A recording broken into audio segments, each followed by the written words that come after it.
Ladies and gentlemen, the next speaker is not here to give a lecture. He's here to take everyone on a journey.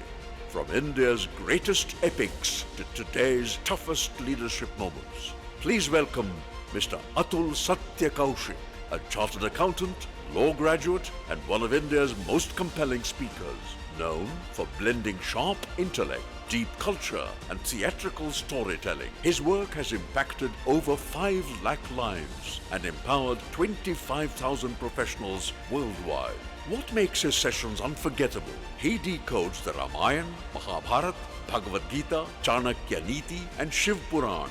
Then turns that wisdom into practical frameworks for leadership, ethics, and peak performance. Expected to be interactive, story-driven, and instantly actionable. And beyond the stage, Mr. Atul is a celebrated theatre director, an author, and a creative head for cultural museums with work that has earned national honors. Friends and change makers, please give a rousing welcome to Mr. Atul Satya Kaushik.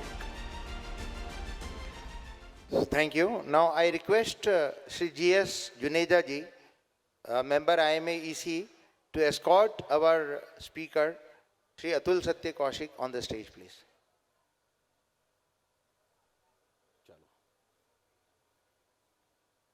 चलते रहो. No, it's okay. No, it's okay.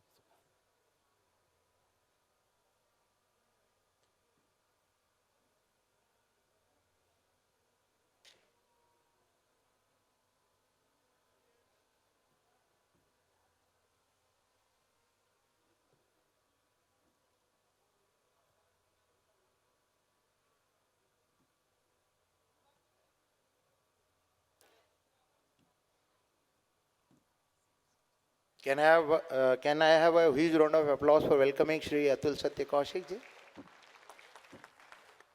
Thank you. Atithi Devo Bhava. So to do the floral welcome of Sri Atul Satya Kaushik ji, may I invite Sri Vijay Singhal ji, co-founder Dream Group, to do the floral welcome. Sri Vijay Singhal ji.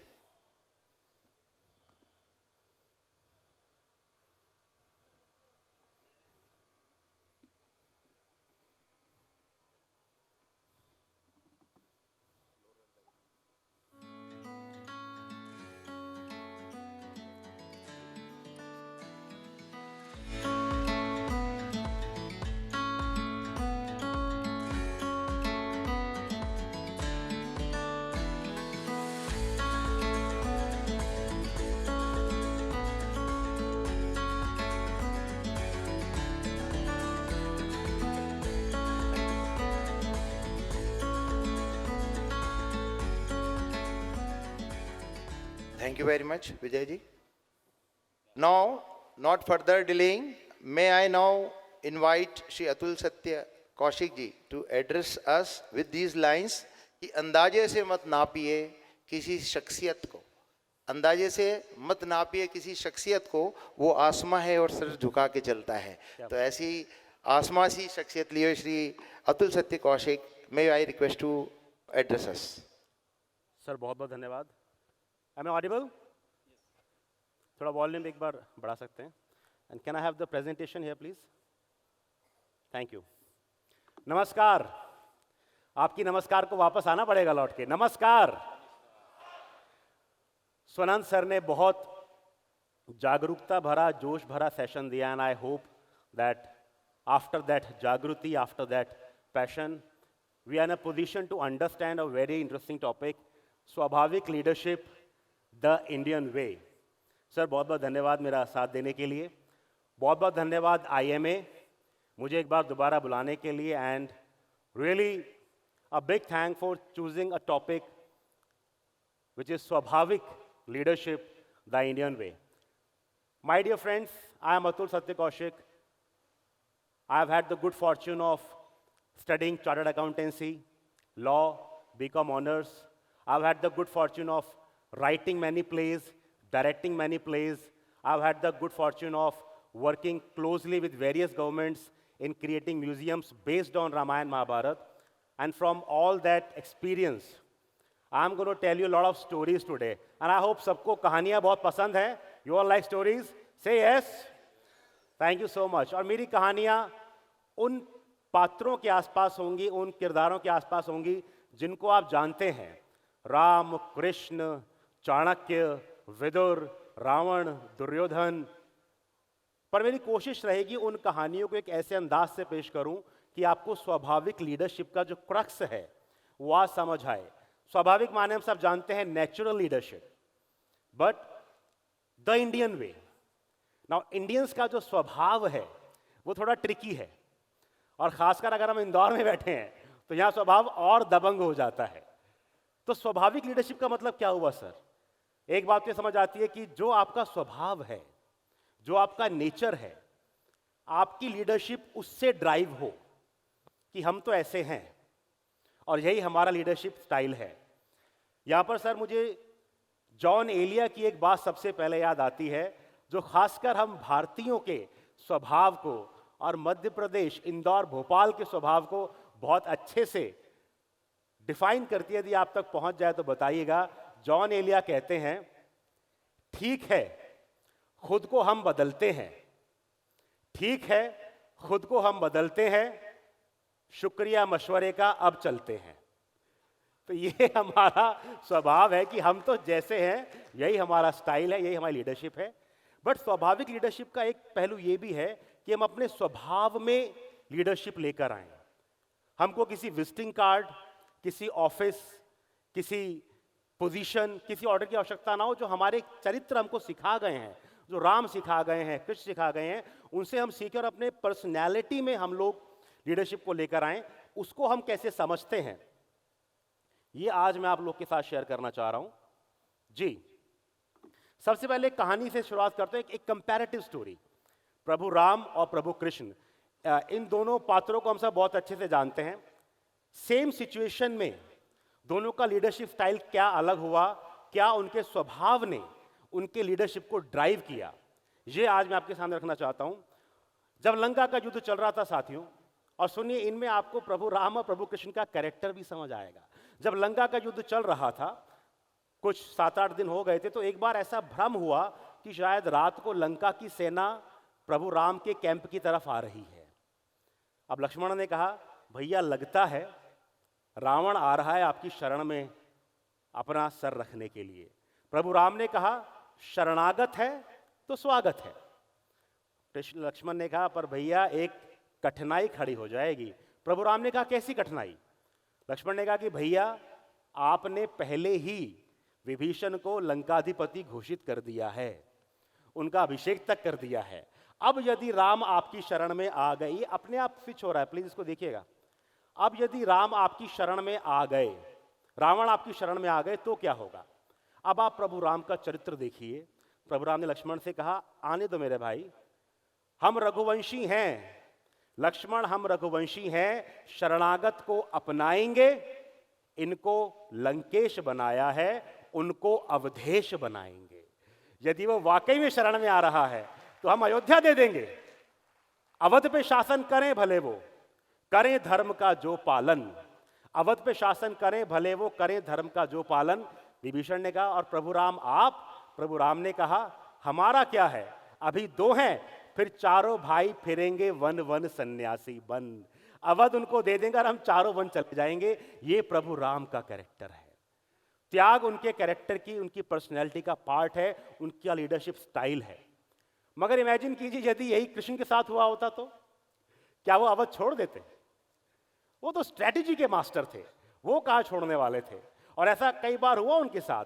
याद कीजिए, जरासंध ने 17 बार आक्रमण किया, 17 बार हराया. हर बार वो शरण में आता था और उसको छोड़ देते थे, जाओ वापस जाओ, फिर आना. अब 1 बार हुआ, 2 बार हुआ, 10 बार हुआ, 15 बार हुआ. दाऊ ने पूछा, कृष्ण एक बात बताओ, हर बार वो जाता है, 20-25 लाख की सेना लेकर आता है, तुम उसको हराते हो, फिर वो शरण में आता है, तुम फिर छोड़ देते हो, एक ही बार में कहानी खत्म क्यों नहीं करते? कृष्ण ने कहा, भैया इसकी मृत्यु मेरे हाथ नहीं लिखी है, इसकी मृत्यु तो भीम के हाथ लिखी है, तो मैं कैसे मार दूं? तब बलराम ने कहा, तो तुम ये क्या खेल खेल रहे हो? तब कहा कृष्ण ने कि भैया जरासंध को तो भीम एक दिन मार ही देगा। मैं ये देख रहा हूं हर बार जाके इसके साथ जो 20-25 लाख दुष्ट और आ जाते हैं, हमारे हाथों कम से कम उनका संहार तो हो रहा है, उनको तो मोक्ष मिल रहा है, वो काम चलने दीजिए। ये कृष्ण का लीडरशिप स्टाइल है, ये उनका स्वभाव है। हमको अपने स्वभाव को समझ के उसके हिसाब से जब लीडरशिप डेवलप हम लोग करते हैं, वो कहती है स्वाभाविक लीडरशिप। और उसका इंडियन वे क्या है? भगवत गीता में आप देखिए, थोड़ा इसको प्लीज कंट्रोल करेंगे, कौन है कंसोल पे? Are you changing on your own? इसको प्लीज स्टॉप कर दीजिए, let me decide what to show, right? अगर आप भगवत गीता पढ़ें, उसमें स्वभाव को बहुत इंपॉर्टेंस दी गई। आप देखिए, कृष्ण कहते हैं, श्रेयान स्वधर्मो विगुणः पराधर्मो सुअनुष्ठितात् स्वभाव नियतम कर्मम कर्मान्नोपनति किल्बिषम। जो आपका स्वधर्म है, जो आपका स्वभाव है, जो आपकी नेचुरल ड्यूटी है, नेचुरल बिहेवियर है, उसको भले ही आप विगुण के साथ करें, यानी परफेक्ट ना हो। आपका जो भी आप काम करते हैं, जो भी आपने अपने लिए प्रोफेशन चुना है, पैशन चुना है, भले ही वो परफेक्ट ना हो, आप परफेक्ट तरीके से आज ना कर रहे हो, लेकिन अपने स्वभाव को मत छोड़िए। पराधर्म यानी किसी और के स्वभाव, किसी और के नेचर, किसी और के पैशन, किसी और के प्रोफेशन को अगर आप फॉलो करते हैं, भले ही आप परफेक्ट कर रहे हैं, मगर आपको मेरी प्राप्ति नहीं होगी, क्योंकि स्वभाव नियत जो आप कर्म करते हैं, स्वभाव नियतम कर्म, अपने स्वभाव से जुड़कर जब आप कर्म करते हैं, तो आप किसी भी प्रकार का पाप, किसी भी प्रकार का द्वेष, किसी प्रकार का संताप आप वो ग्रहण नहीं करते हैं। ये इंपॉर्टेंस है गीता में स्वभाव की। हम लोग को अपनी पर्सनैलिटी को समझना कठिन हो जाता है और हम भाग रहे हैं औरों के पीछे। हम सब लोग किसी और के जैसा बनना चाहते हैं। हमारे पास हमेशा एग्जाम्पल होते हैं, अपने बच्चों के एग्जाम्पल देते हैं, देखो वैसा बनो, देखो उसने क्या कमा लिया, उसने क्या स्कोर कर दिया, उसने कितने पैसे कमा लिए, क्या डिग्री आ गई। अपने स्वभाव को समझ के इंडियन वे में उन लीडर्स को तैयार करना। और यही आज मेरा टॉपिक है कि जो इंडियन वे है, अगर इंडियन वे की बात हो रही तो एक नॉन इंडियन वे भी है, द वेस्टर्न वे। वहां बहुत क्लियर है, direction, influence, impact, result, goal. Indian way of leadership वैसा नहीं है। इंडियन वे ऑफ लीडरशिप बात करता है विवेक की, वो बात करता है धर्म की। तो आज मैं इन माय गिवन टाइम बहुत जल्दी आप लोग को कुछ ऐसे पॉइंट देकर जाना चाहता हूं जो आपको स्वाभाविक रूप से इंडियन वे ऑफ लीडरशिप समझाएंगे। सबसे पहली बात जो मैं आज कहना चाहता हूं, अभी बात हुई थी आर्टिफिशियल इंटेलिजेंस की। अगर आपको स्वाभाविक रूप से लीडरशिप क्वालिटीज अपने अंदर लेकर आनी है, आपको नॉलेज के साथ साथ विवेक का हाथ थामना पड़ेगा। यू ऑल अग्री, नॉलेज और विवेक अलग अलग चीजें हैं। You all understand? ज्ञान, विवेक, नॉलेज, विजडम। आप दुनिया में कहीं भी चले जाइए, आपको नॉलेज पार्क मिलेंगे, नॉलेज सेंटर मिलेंगे, नॉलेज डेटाबेस मिलेंगे, आपको कहीं विजडम पार्क नहीं मिलेगा। आपको कभी आर्टिफिशियल विजडम नहीं मिलेगी। क्योंकि विजडम क्या है? विजडम वो है जो आपको खुद से अर्पित करनी पड़ती है, अर्जित करनी पड़ती है। आज एआई के जमाने में सबके पास सेम नॉलेज आने वाली है। अगले 5 साल में एक क्लिक पर आपको सारा ज्ञान मिल जाएगा। तो डिफरेंशिएटिंग फैक्टर क्या रहेगा? डिफरेंशिएटिंग फैक्टर रहेगा किसके पास विवेक है, किसके पास अनुभव है। क्योंकि विवेक इज ऑलवेज बिगर देन ज्ञान। दिनकर साहब ने क्या कहा? जब नाश मनुष्य पर छाता है, पहले विवेक मर जाता है। उन्होंने ज्ञान नहीं कहा, क्योंकि ज्ञान सर आपको अहंकार देता है। रावण को किस बात का अहंकार था? रावण को ज्ञान का अहंकार था। विवेक उस अहंकार का नाश करता है। अभी हमने राम और कृष्ण की बात करी। ज्ञान है राम और कृष्ण को जानना, ज्ञान है राम कृष्ण को पढ़ना, ज्ञान है राम कृष्ण के बताए मार्ग पर चलना। विवेक क्या है? विवेक ये है, ये समझना कि कब राम बनना है, कब कृष्ण बनना है। मैं तो राम को भी जानता हूं, मैं तो कृष्ण को भी जानता हूं, मैं ये नहीं जानता कि कब मुझे राम बनना है, कब मुझे कृष्ण बनना है। तो समझिए इस बात को। जब सेना उत्साहित तो हो पर अनुभव में हो अधिक नहीं, जब सेना उत्साहित तो हो पर अनुभव में हो अधिक नहीं, तब राम बनो और सबसे आगे रह करके तुम युद्ध करो। पर जब दल में हो प्रचुर अनुभव और कौशल की भी कमी नहीं, तब सारथी बन के मार्ग दिखाओ, दल को आगे बढ़ने दो। ये कृष्ण है। आपको विवेक से समझना है कि कब आपको राम बनना है, जब आपके पास नई टीम है, नया गोल है, लोग जानते नहीं है करना क्या है, तब राम बन के आगे से मार्ग दिखाइए। लेकिन जब आपके पास एक्सपीरियंस टीम है, आपके पास लीडर्स हैं, आपके पास नॉलेज सीकर्स हैं, नॉलेज गिवर्स हैं, तब आपको कृष्ण बन के मार्ग दिखाना है। ये विवेक है। रामकृष्ण को जानना ज्ञान है, और रामकृष्ण को जानने के बाद कब राम बनना है, कब कृष्ण बनना है, ये विवेक है। जब ये विवेक आप जान जाते हैं तब आप बन जाते हैं विवेकानंद, और आपके अंदर विवेक का आनंद आ जाता है। So that's the first learning on स्वाभाविक लीडरशिप द इंडियन वे।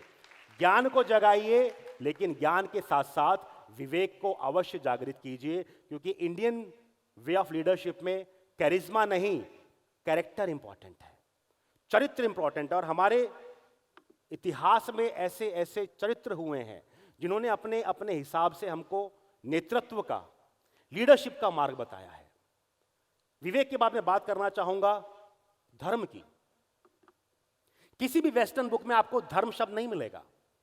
वहां मिलेगा डायरेक्शन, वहां मिलेगा इंपैक्ट, वहां मिलेगा इन्फ्लुएंस, वहां मिलेगा कंट्रोल, कमांड। हमारे यहां मिलता है अगर आपकी लीडरशिप धर्म संगत नहीं है, if you can not choose between right and wrong, you are not the good leader. And याद रखिए, धर्म का मार्ग हमेशा कठिन मार्ग होता है। धर्म का मार्ग सरल मार्ग नहीं है। जो जो धर्म के मार्ग पर चला है उसने कष्ट सहे हैं। बुलंदशहर के बड़े कवि हैं अर्जुन सिसोदिया। वो क्या कहते हैं? वो कहते हैं, युद्ध नहीं जिनके जीवन में वो भी बड़े अभागे होंगे। युद्ध नहीं जिनके जीवन में वो भी बड़े अभागे होंगे, या तो प्रण को तोड़ा होगा या पीठ दिखाकर भागे होंगे। तो यदि आपके जीवन में युद्ध ही नहीं है, संघर्ष ही नहीं है, मतलब आप धर्म के रास्ते पर नहीं हैं। सब कुछ ठीक चल रहा है तो पूछते रहिए, ये सब कुछ ठीक कैसे चल रहा है? क्योंकि जहां धर्म है वहां तो संकट होगा ही होगा।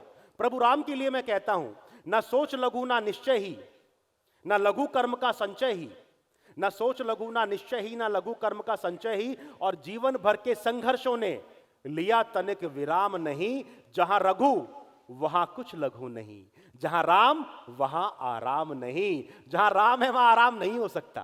तो यदि जीवन में आराम है, समझिए राम अभी दूर हैं।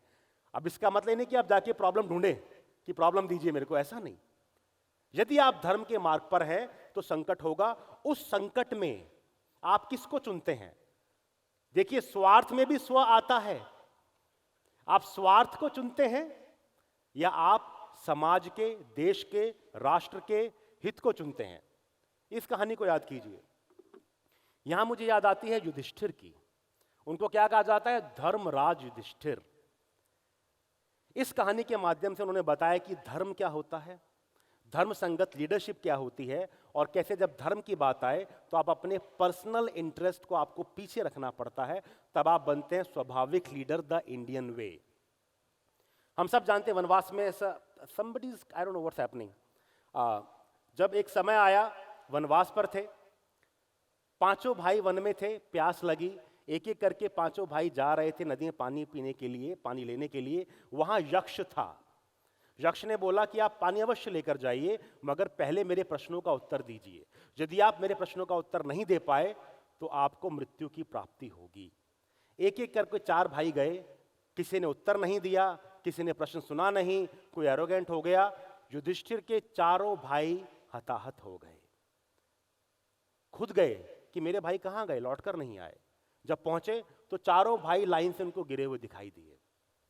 पूछा, यक्ष से क्या किया तुमने? यक्ष ने कहा, मैंने मौका दिया था कि इस नदी का पानी वही पी सकता है जो प्रश्नों का उत्तर दे। ये उत्तर नहीं दे पाए।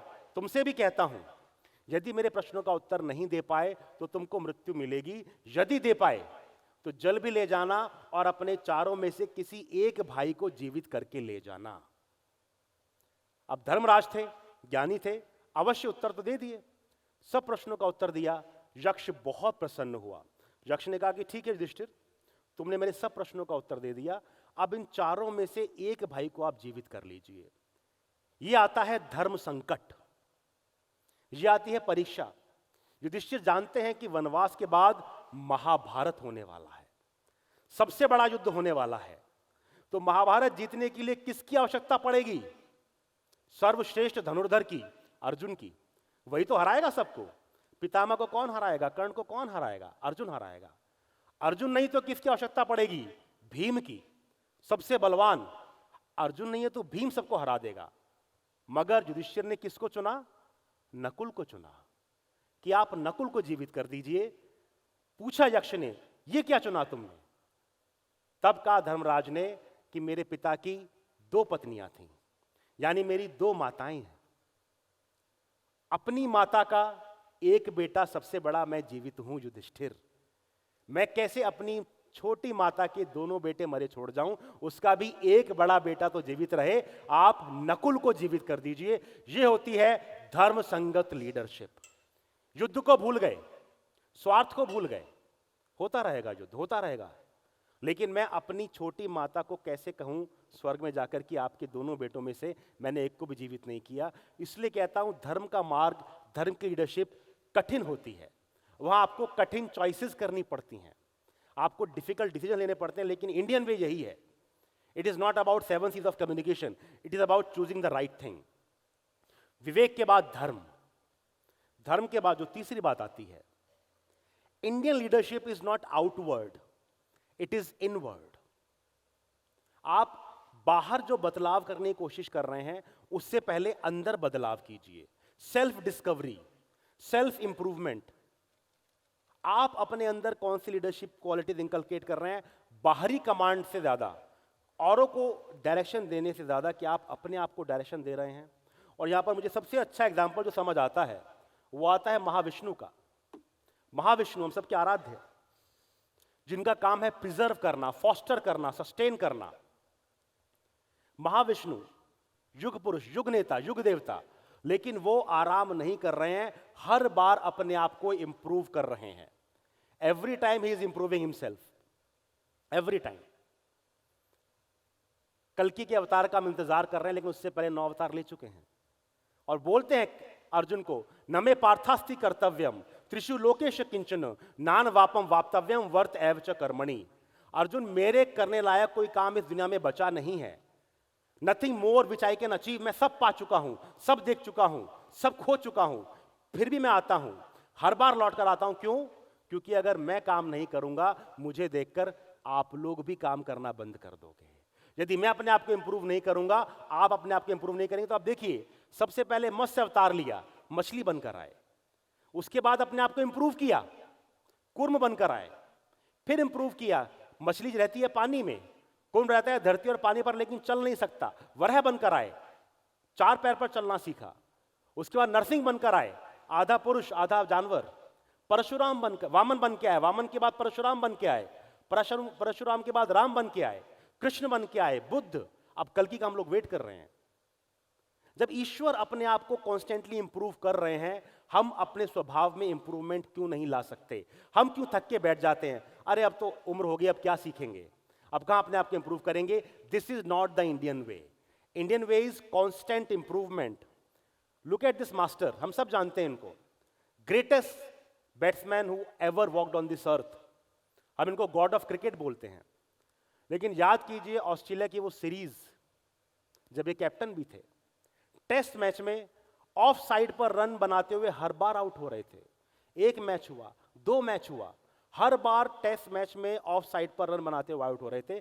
सिडनी का जब मैच आया, at that stage of his career when he was called God of cricket, इन्होंने अपने आप को प्रण दिया, मैं इस टेस्ट मैच में ऑफ साइड पर एक भी शॉट खेलूंगा ही नहीं, मैं पूरा गेम लेग साइड पे खेलूंगा।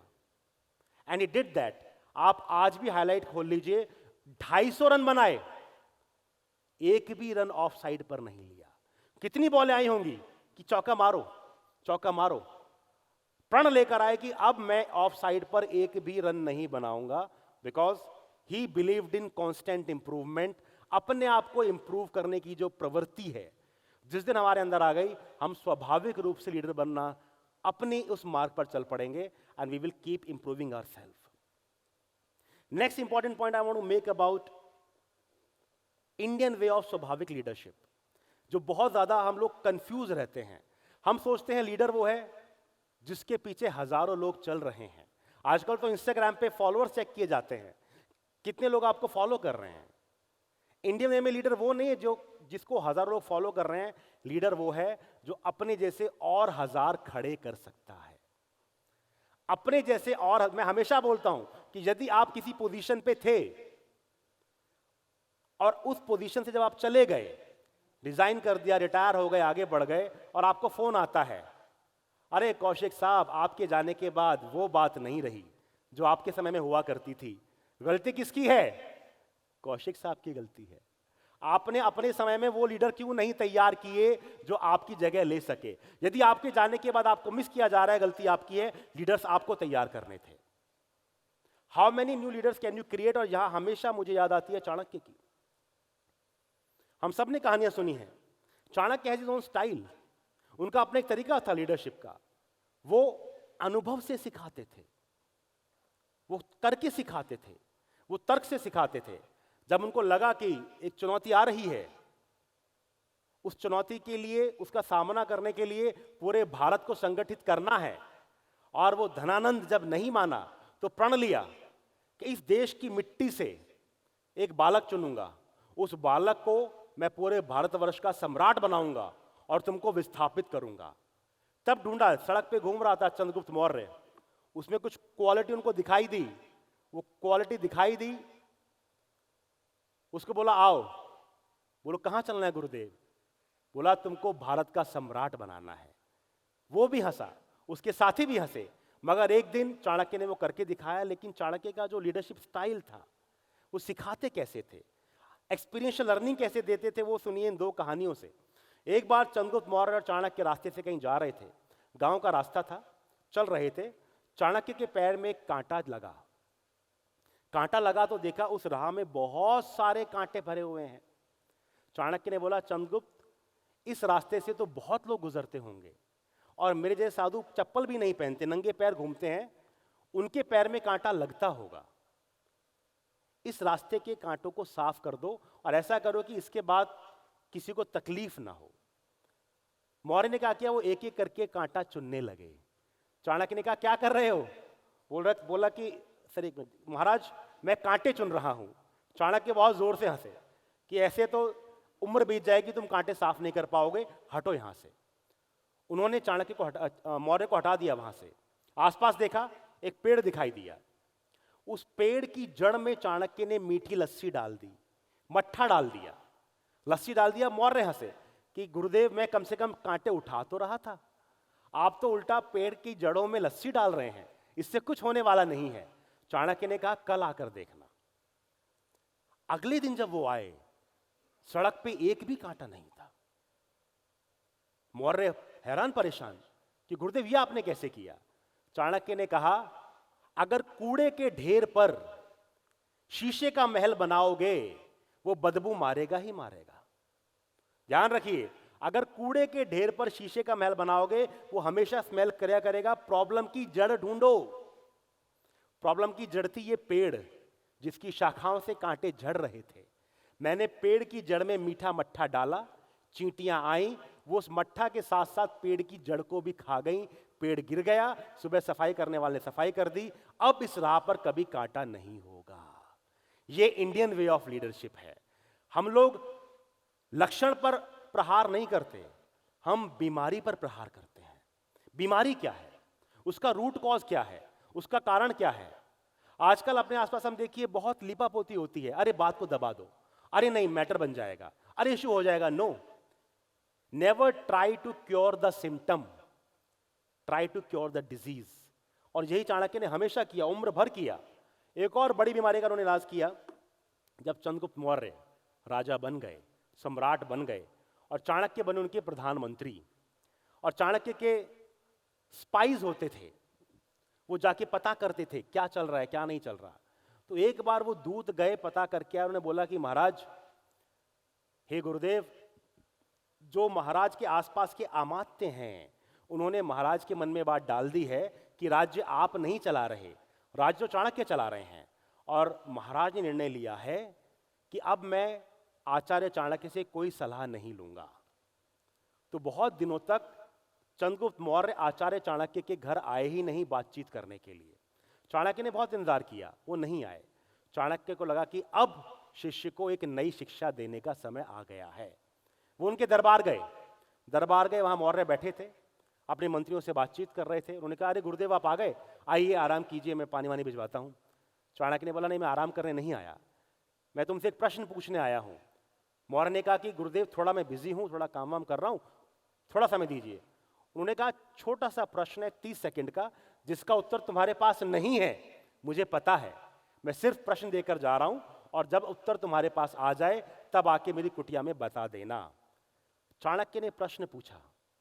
उन्होंने कहा, मौर्य मैंने तुमको सड़क से उठाया, तुमको इस देश का सम्राट बनाया, तुमने मुझे प्रधानमंत्री बनाया, फिर तुम्हारे अंदर अहंकार आया कि तुम देश को चला रहे हो, मैं नहीं चला रहा, मेरे अंदर अहंकार नहीं है। मैं बस ये पूछने आया हूं कि अभी भी मेरे आश्रम में चलकर देखो, 150 लड़के ऐसे तैयार खड़े हैं जिनको मैं कल सम्राट बना सकता हूं। मेरे पास 150 चंद्रगुप्त मौर्य हैं, तुम्हारे पास कितने चाणक्य हैं ये आके मुझे बता देना। ये बोल के चाणक्य चले गए। तुम्हारे पास कितने चाणक्य हैं? और मौर्य को अपनी गलती का एहसास हुआ। आपने सुना होगा कि गुरु की एक उपाधि महेश्वर भी होती है। गुरु ब्रह्मा, गुरु विष्णु, गुरु साक्षात महेश्वर। यहां चाणक्य महेश्वर रूप में थे, संहार करने आए थे, शिष्य का नहीं, शिष्य के अहंकार का संहार करने आए थे, शिष्य की अज्ञानता का संहार करने आए थे। उसके अंदर जो ईगो आ गया, इनसिक्योरिटी आ गई है। This is my dear friends the Indian way of leadership. डांटते नहीं हैं, बातचीत में, प्रश्नों में, संवाद में ऐसा ज्ञान दे जाते हैं, कहां गीता बन जाती है, कहां चाणक्य नीति बन जाती है। अगला पॉइंट, आखिरी 2 पॉइंट आपके सामने रखता हूं, इंडियन वे ऑफ लीडरशिप के बारे में।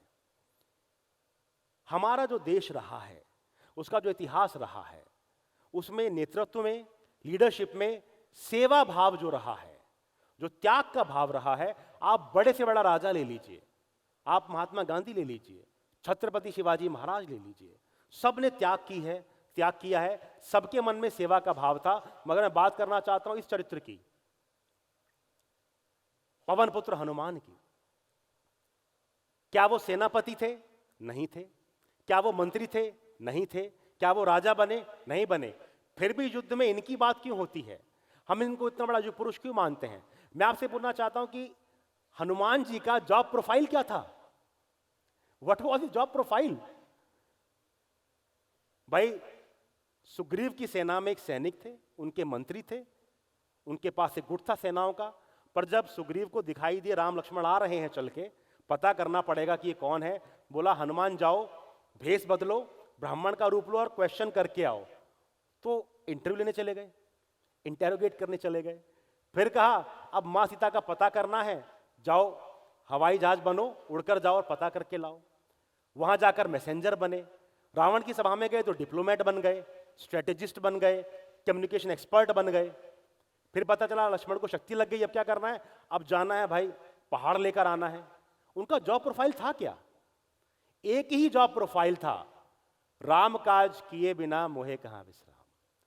क्योंकि राम युग पुरुष हैं, राम हमारे नायक हैं, राम हमारे नेता हैं। उनकी सेवा में जो भी काम है, राम तो हर बार नहीं आते, लेकिन राम राज्य की जो कल्पना है, यदि उसको आप अपना इष्ट मान लें और आप उस सेवा के लिए काम करें, आपको अपने अंदर का लीडर मिल जाएगा। यदि आप मान के चलें कि मुझे राम का काज करना है, आप स्वाभाविक रूप से जन समुदाय को, समाज को, परिवार को, राष्ट्र को, देश को, विश्व को लीड करना शुरू कर देंगे, यदि आपके अंदर सेवा भाव आ गया। सेवा is a very important aspect of Indian way of leadership. यहां इकट्ठा करना, संचय करना हमारा इंपॉर्टेंस नहीं है, हमारी इंपॉर्टेंस है दे देना, सेवा करना, त्याग करना। और अंत में जो पॉइंट मैं देना चाहता हूं, इंडियन लीडर्स, जो सच्चे लीडर हैं, वो कभी भी अपने बुराई से, अपने क्रिटिसिज्म से बचते नहीं हैं। यदि आप सामाजिक जीवन में हैं, देखिए गलती कौन करता है? जो काम करता है। जो काम ही नहीं करेगा गलती कैसे करेगा? सेफेस्ट वे है, आप घर पे बैठे रहिए, कुछ कीजिए ही मत। अगर आप कुछ नहीं करेंगे, ना कभी आपसे गलती होगी, ना कभी आपकी बुराई होगी, ना कभी आपकी निंदा होगी, कभी ऐसा नहीं होगा। लेकिन यदि आप धर्म के, सत्य के मार्ग पर हैं और आप विदुर की तरह जीवन जीना चाहते हैं, याद कीजिए विदुर को।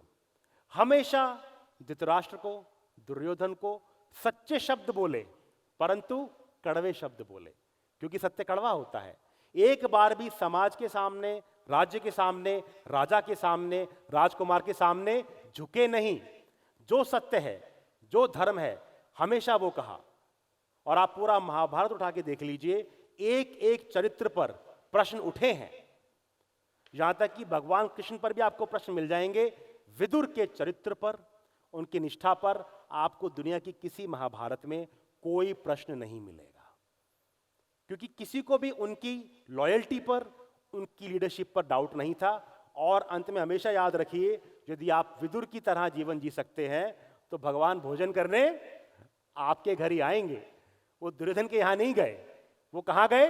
विदुर के घर गए, क्योंकि वो जानते थे इस पूरे राज्य में एकमात्र सच्चा और धर्मनिष्ठ व्यक्ति अगर वो कोई है तो वो युधिष्ठिर है। This is Indian way of leadership. अंत में मैं आपको वही कहना चाहूंगा जो कृष्ण ने कहा गीता में अर्जुन को। वो भी बताता है कि कृष्ण स्वभाव को कितना ज्यादा महत्ता देते थे। पूरी गीता सुना देने के बाद, पूरा प्राइवेट काउंसलिंग कर देने के बाद, पूरे 17 चैप्टर हो गए, 18वां चैप्टर भी आधा हो गया, अंत में कृष्ण ने एक बहुत जरूरी बात बोली। वो बात क्या बोली कृष्ण ने? कृष्ण ने कहा, इति ते ज्ञानम आख्यातम गुह्यात गुह्यतरम मया विमर्शे तद शेषेण यथेच्छसी तथा कुरु। अर्जुन, मैंने तुमको दुनिया का सबसे गूढ़ ज्ञान दे दिया है। इससे रहस्यमयी बड़ा ज्ञान दुनिया में कोई नहीं है, लेकिन ये ज्ञान जानने के बाद यथेच्छसी तथा कुरु, do whatever you want to do. आप वो करो जो आपका मन करे, क्योंकि यहां पर भी इंडियन वे ऑफ लीडरशिप है। आपका जो स्वभाव है, आपका जो स्वाभाविक निर्णय है, वो आप मान के चलिए, क्योंकि अर्जुन, जैसे पृष्ठ भाग्य के सबको स्वयं ही पढ़ने पड़ते हैं, वैसे अपने अपने युद्ध सभी को स्वयं ही लड़ने पड़ते हैं। आपको अपना युद्ध खुद लड़ना पड़ेगा। कृष्ण आ जाएं, राम आ जाएं, कोई आपका युद्ध नहीं लड़ेगा। अपने स्वभाव को जानिए, अपने अंदर के स्वाभाविक लीडर को जागृत कीजिए, विवेक का हाथ पकड़िए, धर्म का हाथ पकड़िए, सत्य का हाथ पकड़िए, औरों को लीडर बनने का मौका देते रहिए। एंड वो समय दूर नहीं जब इस भारतवर्ष में वापस से चाणक्य, विदुर, युधिष्ठिर, राम और कृष्ण जैसे लीडर हमारे आसपास होंगे। बहुत बहुत धन्यवाद मुझे समय देने के लिए, बहुत बहुत धन्यवाद। Thank you so much, thank you, बहुत बहुत धन्यवाद। Over to you sir. So thank you Atul ji. जिस तरह से आपने स्वाभाविक लीडरशिप द इंडियन वे में को हमें बताया है, वो बिल्कुल सुपर से भी ऊपर और पूरे माइथोलॉजी के फैक्ट्स के ऊपर है। और आपको यूं ही नहीं माइथोलॉजी एक्सपर्ट कहते हैं, तो चाहा ऐसी कि और सुनते जाएं, लेकिन because of paucity of time, तो now I request Shri GS Juneja ji to summarise the session. Sir, over to you. So, good evening everyone. What an insightful session and enriching experience by Atul Satya Kaushik sir, that beautifully connected ancient Indian wisdom with a modern leadership and business realities, drawing powerful lessons from Mahabharata, Bhagavad Gita and Chanakya Niti. He translated timeless principles into the practical framework of leadership, decision making, ethics, change management, and personal excellence through engaging storytelling and relatable examples. He made complex ideas simple, relevant, and actionable. I'll say the key takeaway from the session is that the ancient wisdom is not history, it is a strategy, it is a management, and it is a life guidance. Thank you. So Thank thank you, you, sir. Thank you so much. thank you Thank you. Juneja ji. Sir के लिए मैं 4 लाइनें कहना चाहता हूँ कि औरों से जीतने की जिद नहीं, औरों से जीतने की जिद नहीं, मुझे खुद को ही हराना है। जमाने के भीतर हम नहीं, हमारे भीतर ही एक जमाना है। So with these lines, Thank you. I Thanks to all of extend deepest thank to Shri Atul Satya Kaushik ji, Juneja Sahab, all the delegates for attending the today's session. And I request kal 9:30 baje morning में we will be starting our day with a very important session by Acharya Manish ji for healthy living and life. So I request you all to join us tomorrow 9:30 sharp. Thank you very Thank you. much. Yeah.